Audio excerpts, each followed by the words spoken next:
Alright, today on the channel we're going to learn how to set up my Gibson SG. So let's get going.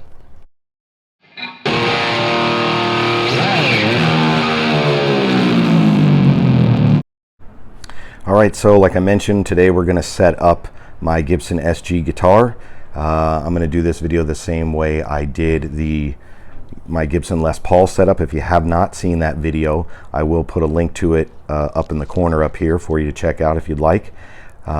If you're just here for the specs, that's cool. In a moment I'm going to show the specs on screen here, so if you want to pause it and take a screenshot, absolutely. Also, I will include a link to this PDF file in the description down below. If you want to snag it and print it out for your records, I don't need your email, any of that stuff. It's completely free. So I'll go ahead and show that now.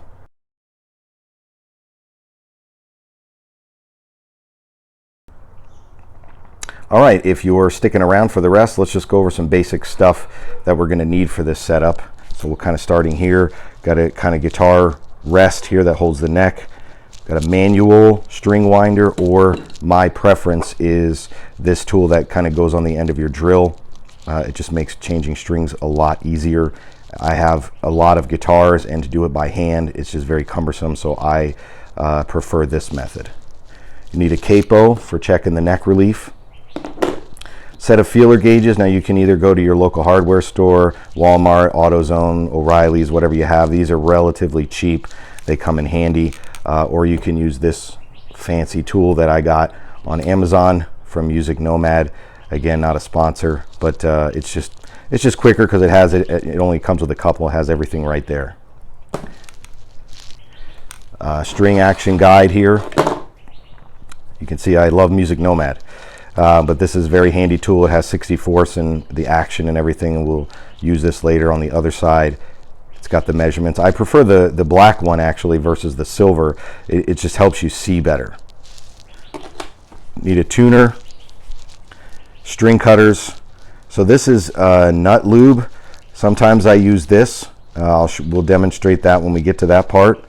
And a pencil you can use too for the lead in there if you don't have any of this. Just a multi-tool in case we need to take off the truss rod cover, do the intonation, anything like that. It's always handy to have this. Some fretboard conditioner, the Gibson tool. I lost my original one, but I have this one and it works just fine. Set of strings. I use 9s pretty much on probably most of my guitars, especially on an SG. It's good enough for Angus Young. It's good enough for me.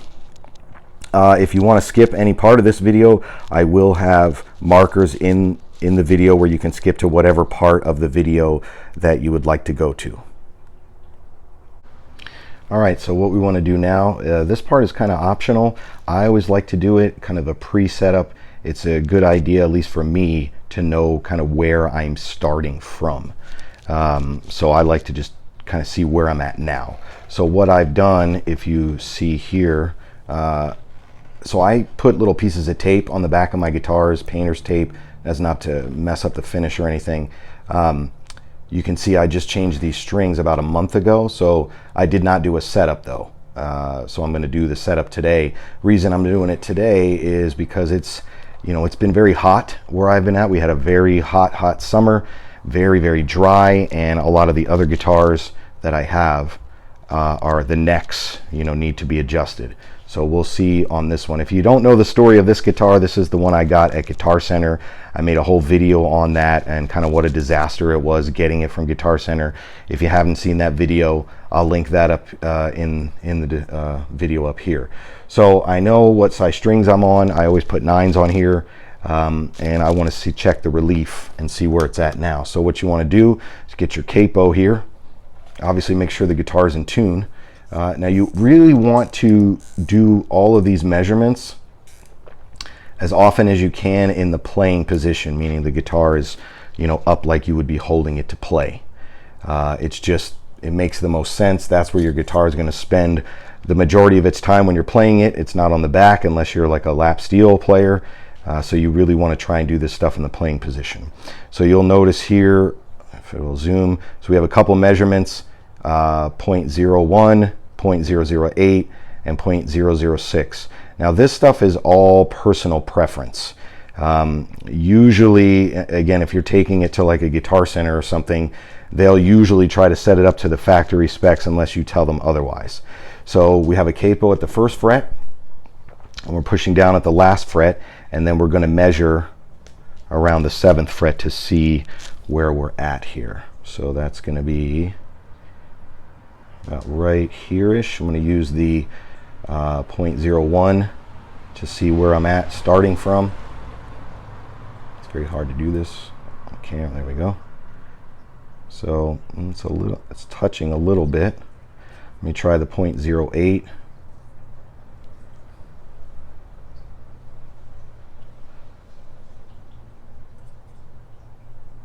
Okay, that's not touching it. So it's about 0.08. That was working just fine. So I don't need to change the neck on this one, but I still will show how to do it. So we know exactly where we're at. The reason I like to do it now too is because once you take all the strings off, which we're going to do here in a second, sometimes, you know, the neck can move. I mean, it's not going to fold up or anything, but measurements can change. So I always like to do this stuff, you know, as the guitar is going to be played. So now we'll do the string change. All right, you can see I've taken mostly all the strings off except for the high E. I just wanted to note to be careful, you know, with these Gibson style tailpieces here, right? The strings are actually what holds it to the body.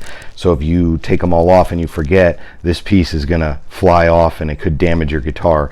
So what I do is usually I will hold it while I'm taking it off so it doesn't fall, but you can just take your little, get a towel or something, take your feeler gauge and just kind of tuck that in there just in case so it won't hit. But I usually will just hold it while I'm clipping the string off.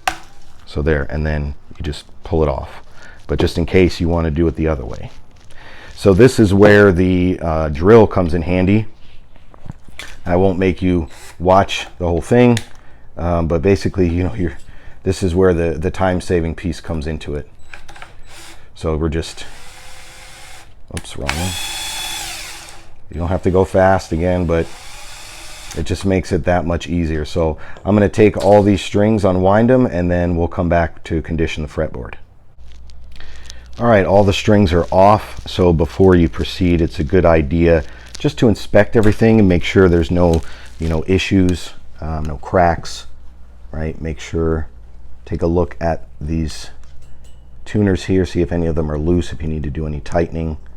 These feel okay. Inspect the fretboard, see if there's anything wrong with it. Look at the frets. Now again, you saw I just changed the strings a couple weeks ago, and again, that's how dirty it got. Where I live, it's just super dusty and dry here, so the guitars it's just the worst place to have a guitar. So everything looks good. I'm going to go ahead and oil up the fretboard here. Now with this stuff, what I like to do is just kind of do a drop, you know, every other fret, maybe 1, 2. Again, it doesn't take much, right? And then down here. All right, let that, put the cap back on here. And then we just kind of take a towel here, kind of go back and forth this way. Sorry for the shaky camera. Again, it's around my neck, so I can do it like in first person view, but sometimes that is a little difficult. And just make sure there's no residue or anything here. Give the guitar a wipe down as well.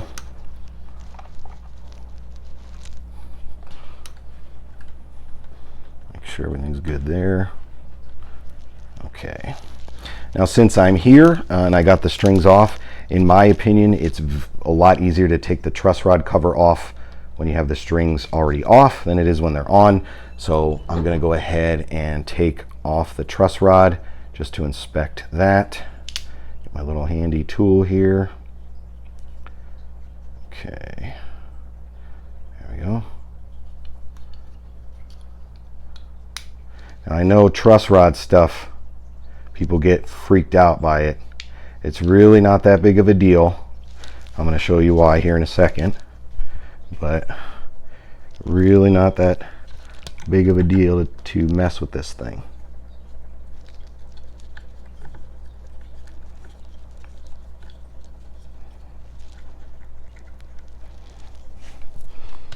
hard to do this with the camera.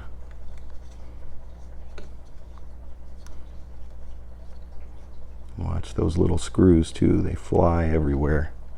Lose them for good. Put that there. Okay. All right. So there's the truss rod nut, the acorn washer, whatever you want to call it. Just kind of look at that, inspect it. Looks pretty good. So now we're going to put the new strings on. All right, so I'm starting with the low E string. Still a good idea in my opinion to have a towel there, because again, me pulling on the string is the only thing keeping that tailpiece on there. So if it falls off, once you get a string on, then you're good to go, but I still would recommend leaving a towel there just in case. So I still hold it as I feed this string through. Now, what I like to do, again, there's so many different ways to put strings on a guitar. Before you do it, this is where you get your, and on the next string, I'll show you the lube, but put a little graphite in here, a little pencil lead. Again, it just helps the string not get stuck.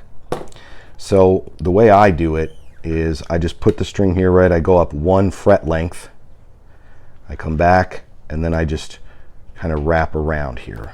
And that's usually all you need. It's usually good enough. And then we get our drill.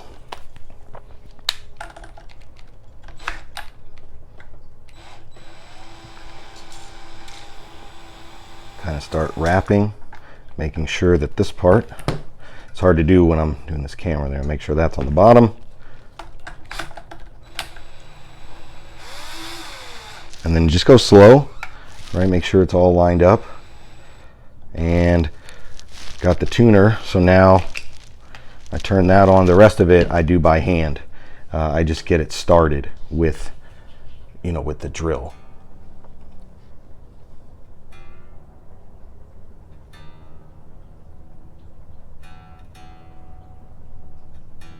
Cool. I just put these out of the way. We'll start, and I'll do the A string. And before I do that, let me grab this stuff. So you saw the pencil lead. This stuff, it's supposed to do the same thing. It comes with these little brushes here. Get that. Where you're supposed to like dab it in there. So you take this top off here. You just ever so slightly put just a little bit. You could probably use a lot for the rest too. Again, I prefer the pencil lead. There's a little bit there. They don't really give you much, but this stuff does last a while. So you take this little brush and you kind of put it in there. I'm just going to use a little bit on here too. Might as well. Right there. Cool. All right. And then we take the A string here.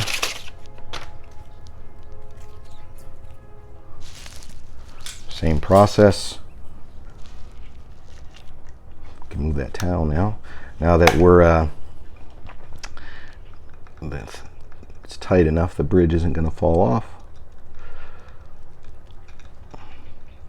What the heck? There we go.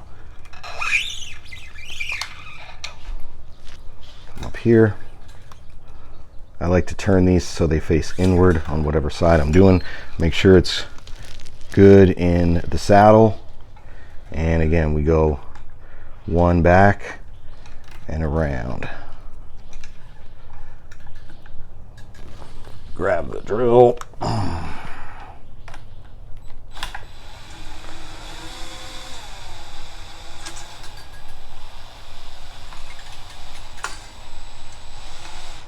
Okay, and then finish the rest by hand.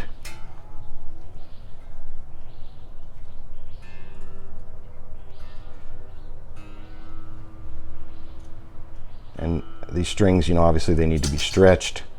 So I always, every time I tune a string, I always go back to the other one because obviously this one just went down. It just helps stretch them too. You can pull up on them. There. See, this one went flat. All right, I'll do the rest of the strings. I won't bore you with that, and then I'll come back. All right, before we actually do the adjusting and measuring of the truss rod, I just think it's important to understand kind of what's happening with the guitar neck so we can see what we're checking. So imagine this yardstick, right, is your guitar neck. We'll assume that your guitar starts in a flat position. When you put strings on here, and again, I'm just going to use extreme examples so you know what I mean. When you put strings on it, you know, the guitar does like this, right? Now again, it's not going to do it this bad, but this is like the relief of the neck. The truss rod is meant to relax this if it goes like that. It's meant to get it as straight as possible without buzzing.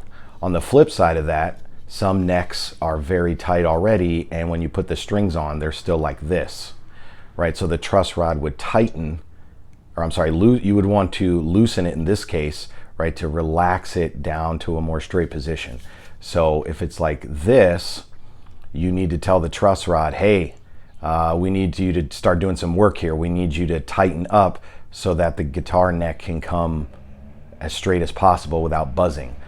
On the flip side, when it's like this, we're like, whoa, you know, truss rod, you need to relax a little bit. You're doing a little too much work. We need to, you know, less tension on the truss rod to make the neck go back straight. So I just wanted to make that point just so you kind of know what the neck is doing. So when we take these measurements here, you know, you kind of see, you get it in context. Okay, we're back. We got the strings on. Make sure it's tuned up to pitch to whatever tuning you're going to use. Put a capo on the first fret. You again, make sure you always want to do this in the playing position. Press down at the last fret here, and we're going to take that measurement. I'm going to start off with the 0.01. Focus. Go up to the 7th fret here, 3, 5, 7, and right next to it. And you want to make sure that it's not touching or just barely. Again, this part is personal preference. The stuff that I put in the description, that's like factory spec. That's just a good starting point. So I can see here that it's not touching. I'm going to go down to the 0.08 and see what it looks like. Okay, so it's somewhere between 0.08 and 0.01, which is where I prefer it. So I don't need to do any adjustments on this truss rod, but I'm going to show you just in case you do.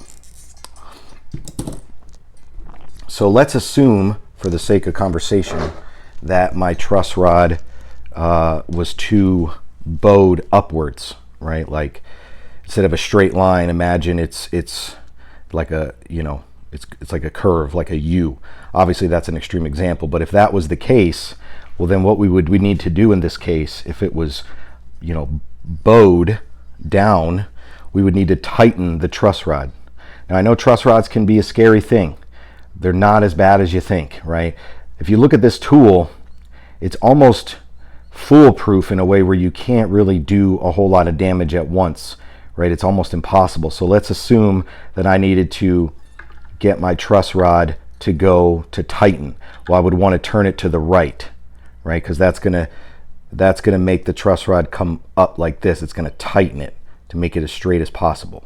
If you look at this tool, right, you have to start here. You can only go, that's it, right? You have to take it off and go again if you need to tighten it more. So it's going to be really, really hard for you to do damage, quote, damage to your truss rod by only going like this far, right, to here. That's it. That's all you can do. You literally have to take it off to keep going. So that's why you do it. You turn it once, you check the relief again, and then you come back and see what adjustments you need to make. Now, let's say the opposite was true, where instead of the guitar being like this, the neck, now it's like this, right? It's up bowing like that.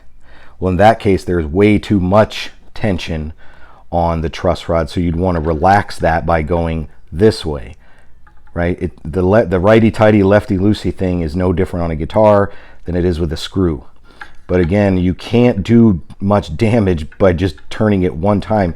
Even if you start all the way over here and you stop here, I mean, that's barely anything. So don't be afraid of your truss rod. Again, if you're not comfortable doing it, that's fine. Take it to a guitar shop, have them do it for you. But the only way you're going to really damage this is if you have a tool that goes inward like this and it doesn't have any, you can just continuously turn it, right? Like that. You can just keep going.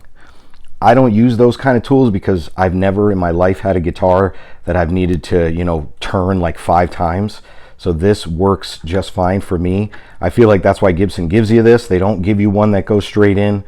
Again, it's very fail-safe. You can only go this much. So remember, if your guitar neck is too tight, you want to relax it by going to the left. If it's too loose, right, not enough relief, and you need to straighten the neck, you go this way. Okay, so I hope that helps. All right, now it's time to check the action. Again, make sure your guitar is tuned up to pitch. And I also do this in the playing position. So what I'm aiming for here, just like in the specs, is this is also personal preference, but I personally like my stuff to be at 5/64 on the bass side and around 3 to 4/64 on the treble side. So we go to the 12th fret. I can see that I'm pretty much at 5 on this one. If I go down to the treble side here, I can see that I'm pretty much between 3/64 and 4/64. Now again, that's good for me because I am very heavy-handed and I tend to press down very hard. So if I have my action too low, it'll do a lot of buzzing. So right above the 3/64 mark is where I'm at. Now if I needed to adjust this, let's say I wanted to bring this high E string down more and have a lower action. Well, what we would want to do, now I'm just going to flip it over just so you can see, put it back on its side here, or on its back. So you would want to come over here and again turn it to the right, just like a regular screw. When you screw something in, it goes down. When you pull it, when you take it out, it comes up. This is the same wheel thing. So this wheel here, if you're going to go down, you want to turn it to the right and recheck. If the action was too low right here on the 12th fret, then we would want to go to the left and raise the strings up, again, because the screw that's in here is coming out. So this will lift up. Same with these. If you want this lower, the bridge, or I'm sorry, the tailpiece, if you want that to be lower to the body, you turn it just like a regular screw. If you want it to be higher, you loosen it just like a regular screw and this comes up.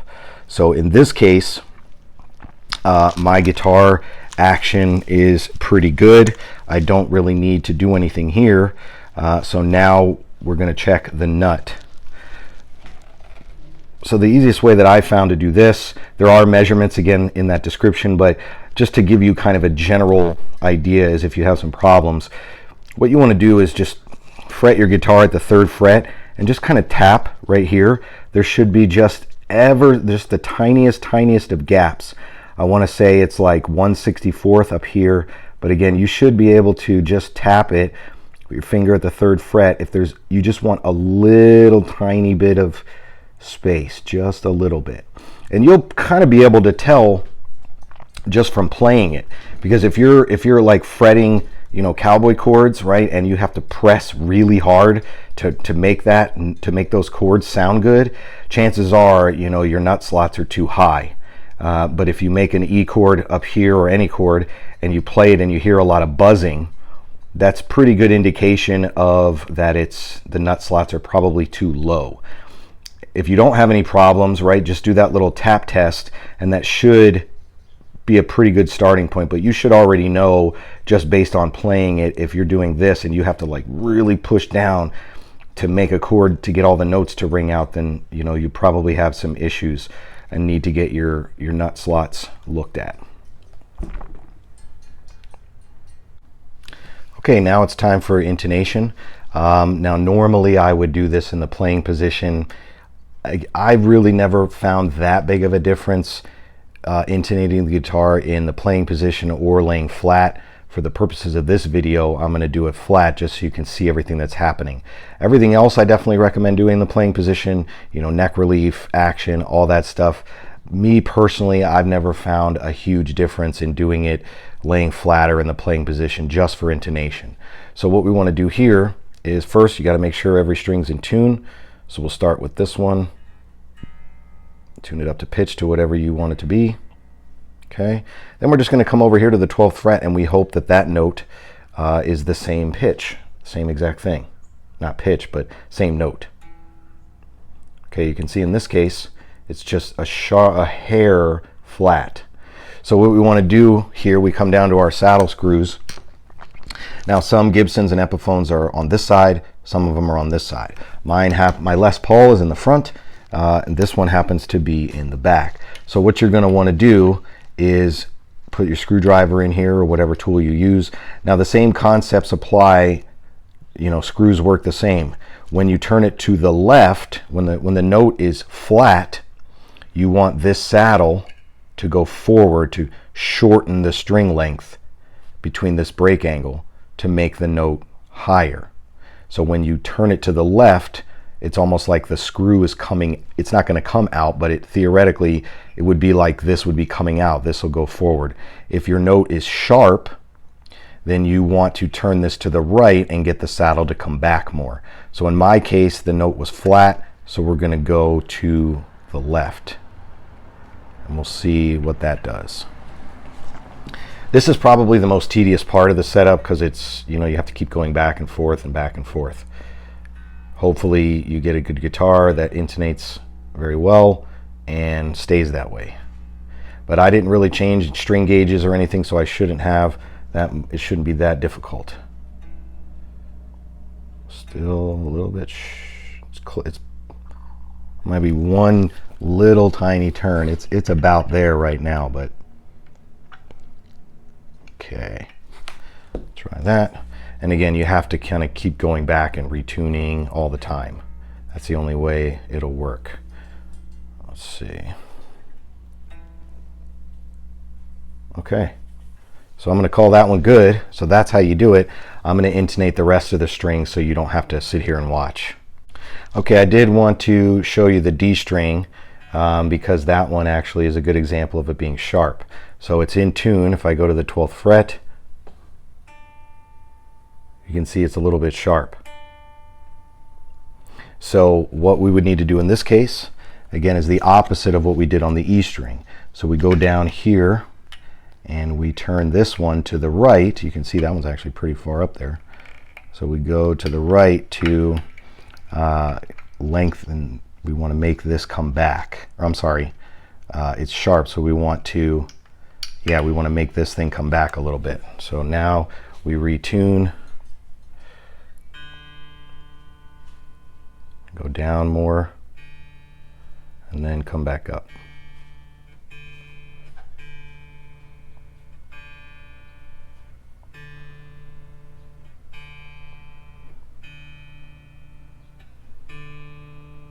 Okay, go to the 12th fret. Still needs to come back more. It's getting there though. So probably another, I'd say a full turn will probably do it. There we go. All right, back to retuning. Come back down.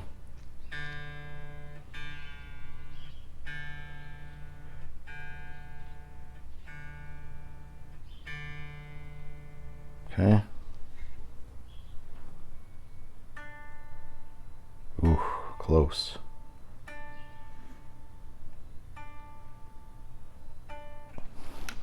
Tedious, very, very tedious.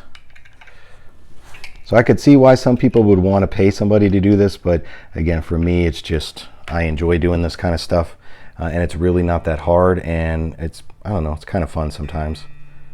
All right. But again, I will admit this is the most tedious part. That, and if you have a Floyd Rose, which I'll be doing a video on that pretty soon as well. How to set one of those up. Okay. I'm gonna call that one good. So I just wanted to show you what it was like when the note was sharp and as opposed to flat. All right, now when it comes to pickup height, You can see the specs in the sheet that I gave you.